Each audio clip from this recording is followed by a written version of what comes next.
അപ്പം ഞാൻ രാവിലെ നീച്ചപ്പോഴൊക്കെ അമ്മമ്മയുടെ രാവിലേക്കുള്ള കാര്യങ്ങളൊക്കെ കഴിഞ്ഞായിരുന്നു കേട്ടോ. അത് കണ്ട് അമ്മമ്മ ഉച്ചയ്ക്കുള്ളതൊക്കെ ഉണ്ടാക്കാനുള്ളത് നോക്കിക്കൊണ്ടിരിക്കുകയായിരുന്നു. ഇവിടെ വന്നതാ ഗൈസ് ഗുണം, ഒക്കെ നേരത്തെ സത്യം പറഞ്ഞാൽ ഒരു പണി എടുക്കണ്ട, അതാണ് ഇവിടെ വന്നുള്ള ഗുണം. അത് കണ്ട് ഞങ്ങൾ ഫുഡൊക്കെ കഴിച്ചു. പിന്നെ മാമ ഇവിടെ ആറാട്ടൊക്കെയാണ്, അപ്പം അതിൻ്റെ പിരിവിനൊക്കെ പോയി. 28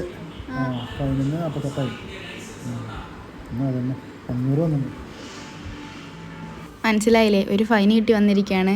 അപ്പോൾ അച്ചച്ച പറയണേ ഞാൻ കേൾപ്പിച്ചു തരാം കേട്ടോ. ഇറങ്ങുമ്പോൾ കിട്ടണം, അപ്പോൾ ശരിയാവും. അത് ശരിയാവില്ലേ, പറഞ്ഞ് കഴിക്കില്ലേ, ഉണ്ടായില്ല. ഇറങ്ങുമ്പോൾ കിട്ടണം പൈന്, അപ്പോഴേ കൊണ്ടുപോകും. മാമ അത് ആരോടൊക്കെ പറഞ്ഞു, അവരൊക്കെ നന്നായി ഇതന്നെ പറഞ്ഞിട്ടുള്ളൂ. അതുകൊണ്ട് ഞങ്ങൾ ഉച്ചയ്ക്ക് ചോറുണ്ടോന്ന് പുറത്തൊക്കെ ഇറങ്ങിയിട്ട്, അതാണ് നമുക്ക് പാപ്പാട്ടോ. അതുകൊണ്ട് പിന്നെ 6 മണിയായ കുഞ്ഞാറ്റ എന്തായാലും ടിവിയുടെ മുന്നിലെത്തും, കാരണം ആൾ രാമായണത്തിൻ്റെ ഫാനാണ്. ഇതാണ് ഞങ്ങളിവിടുത്തെ മണ്ഡപം. ഇവിടേക്ക് കുളിച്ച് തൊഴുതു. പിന്നെ ഞങ്ങൾ ഇന്ന് അമ്പലത്തിൽ കഥകളി ഉണ്ടായിരുന്നു, അപ്പോൾ അത് കാണാൻ വേണ്ടി പോയിട്ടോ. ഇത് 2 ചെറിയ കുട്ടികളും പിന്നെ വലിയ ആൾക്കാരും ഉണ്ടായിരുന്നു കേട്ടോ. ഞാൻ അങ്ങനത്തെ എന്തിനും കണ്ടിട്ടില്ല. കഥകളി കണ്ടിട്ടുണ്ട്, പക്ഷേ ഇത് കുചേലൻ എന്ന് പറയണ ഏതോ വേഷാട്ടോ, അതൊന്നും ഞാൻ കണ്ടിട്ടില്ല. കഥകളി കണ്ടിട്ടുണ്ട് ഞാൻ. പിന്നെ അത് കണ്ട് ഞങ്ങൾ അവിടെ നിന്ന് ഇറങ്ങി. പിന്നെ അവിടെ പോണ വഴിക്ക് മാങ്ങ കണ്ടപ്പോൾ അമ്മ മാങ്ങ വേണം, അമ്മയ്ക്ക് പൈനാപ്പിളാണ് ഉണ്ടായിരുന്നു, പക്ഷെ അത് അവിടെ ഉണ്ടായിരുന്നില്ല. പിന്നെ ഞാൻ ഡെയിലി മുളകാക്കരുത് എന്ന് പറഞ്ഞു, പക്ഷെ അവർക്ക് കേട്ടില്ല. പിന്നെ ഞങ്ങൾ നേരെ വീട്ടിലേക്ക് വിട്ടു.